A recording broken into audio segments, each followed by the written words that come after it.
मैं एक बार एक फ़िल्म के लिए रिसर्च कर रहा था, तो इंटरनेट पे मुझे एक डॉक्यूमेंट के है, मित्रोकिन डॉक्यूमेंट है जो काफ़ी चर्चित रहा और उसमें इस बात का बड़ा उल्लेख किया गया, भारत के संदर्भ में तो था ही, वो विश्व के संदर्भ में था कि केजीबी किसी भी देश में जो ऑपरेशंस करती है, अपना चलाती है, तो वो उन लोगों को अपने साथ जोड़ती है जो सोसाइटी में मैटर करते हैं। अब सोसाइटी में मैटर कौन करता है? प्रोफेसर्स करते हैं, लेक्चरर्स करते हैं, टीचर्स करते हैं, शायर करते हैं, कवि करते हैं, फिल्मकार करते हैं, रंगमंच वाले करते हैं। वो जो बीच में आपने उल्लेख किया कि ख्वाजा अहमद अब्बास रशिया लेकर गए, तो उन्होंने बड़ा अच्छे से उल्लेख किया था कि हम लोग इन लोगों को कैप्चर करते थे, उनके लिए ड्रामा स्टेज करते थे। मतलब फॉर दैट मैटर अगर हम बात करें कि राज कपूर अपनी पूरी टीम, नरगिस और निरूपा राय के साथ अगर कर रहे हैं, मैंने कुछ वीडियोस देखे तो उसमें बड़ा दिलचस्प है कि लोग राजू राजू राजू कर रहे हैं। तो मुझे लगता है कि अगर कोई देश किसी एजेंडे के साथ काम कर रहा हो तो उसके लिए 1000, 2000, 5000 लोगों को जोड़ना इस प्रशंसा में कोई शायद बड़ी बात नहीं होगी। और वो उसमें उन्होंने ये भी उल्लेख किया कि हम कहते थे आइए चलिए आपको आज एक रशियन मैरिज हो रही है उसमें ले चलते। वो टोटली स्टेज होता था, टोटली फिक्शन होता था। इसलिए जब आपने देवानंद साहब का जिक्र किया रोमांसिंग विद लाइफ में, वो कह रहे थे कि केजीबी वाला आगे खड़ा हो जाता था, तो कहीं ना कहीं शायद उनको भी डर था कि इन लोगों को असलियत ना पता चल जाए कि ये स्टेज्ड है चीजें, ये प्लांटेड लोग हैं, क्योंकि फर्क पड़ता है। तो जो आप जिक्र कर रहे हैं कि बॉम्बे टॉकीज को जिस तरीके से बर्बाद किया गया, और जाहिर है कि एक समय में बहुत बड़ी संस्था थी और किस्मत जैसी फिल्म तक उन्होंने अपना एक नाम कमाया। और जिस आज़ादी के आंदोलन की मैं बात कर रहा था, दूर हटो है दुनिया वालों, हिंदुस्तान एक के बाद एक 15 हिट फिल्में दी थी बॉम्बे टॉकीज। तो ये आपकी जो एक आपने जो थॉट दिया है, तो मुझे लगता है कि कुछ लोगों को इस पर चिंतन मनन करना चाहिए और देखना चाहिए कि किस तरीके से भारतीय सिनेमा को बर्बाद किया गया और हंसियां हथौड़ा के जाल में उसको फंसाए। क्योंकि किस्मत पहली फिल्म थी जिसमें एंटी हीरो, मतलब एंटी हीरो यानी कि अशोक कुमार सिगरेट पीते दिखाए गए थे और चोर भी बने थे, दोहरी भूमिका उनकी थी। और इस बात को लेकर बड़ी आलोचना हुई थी कि एक हीरो ये काम कैसे कर सकता है। और उसके बाद धीरे धीरे देखा कि कहीं समाज में जो ऊंच नीच है उसको लेकर, या जैसे चेतनानंद की शुरू की फिल्में रही, नीचा नगर, या फिर बहारों के सपने जैसी, मतलब नासिर हुसैन जैसी फिल्में भी जो एंटरटेनमेंट बनाते, तो उन्हें बहारों के सपने जैसी फिल्म बना दी, मिल मालिक मजदूरों और इन सब के।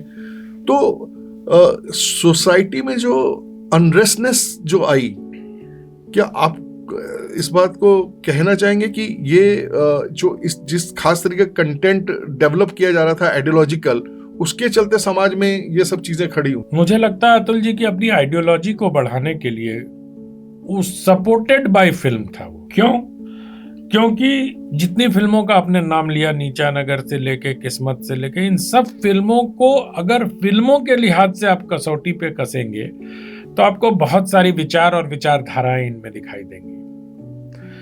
और ये अनायास था क्या कि ख्वाजा अहमद अब्बास साहब बहुत बड़े राइटर हो गए?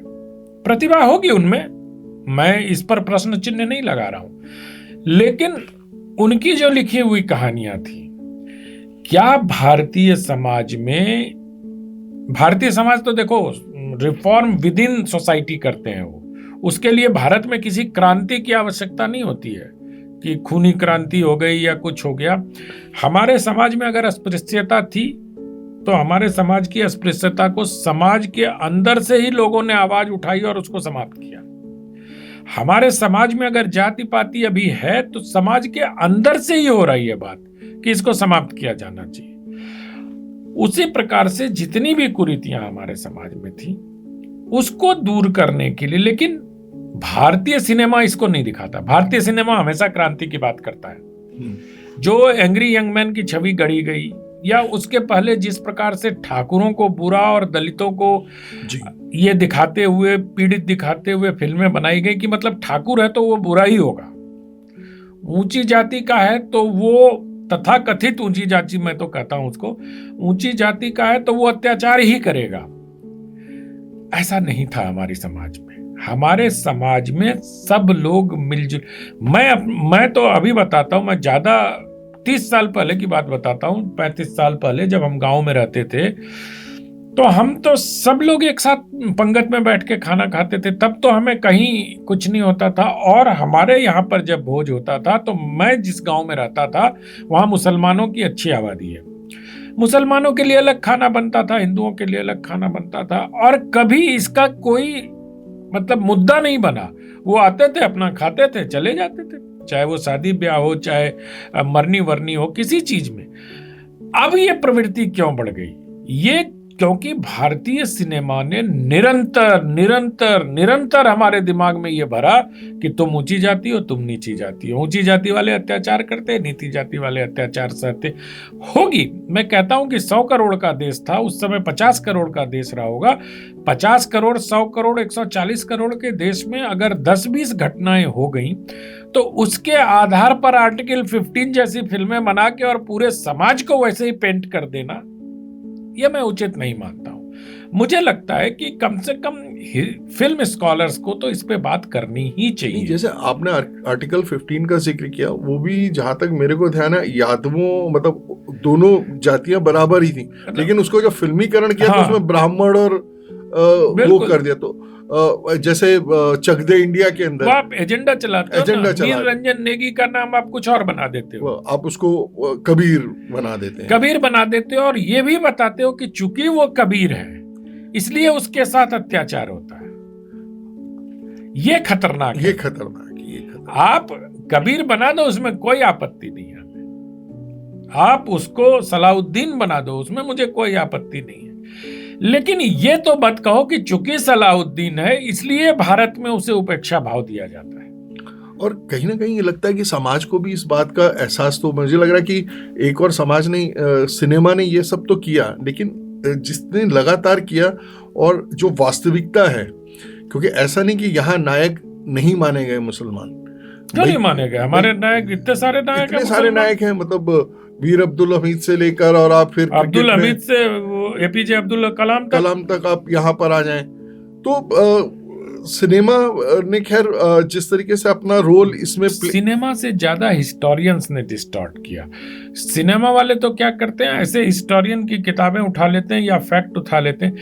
मैं अभी जब औरंगजेब का ये विवाद चल रहा है, औरंगजेब का और राणा सांगा का और बाबर का विवाद चल रहा है अतुल जी, तो आप अगर इतिहास की किताब देखें तो भारत की इतिहास 3 खंभों पे टिका हुआ है।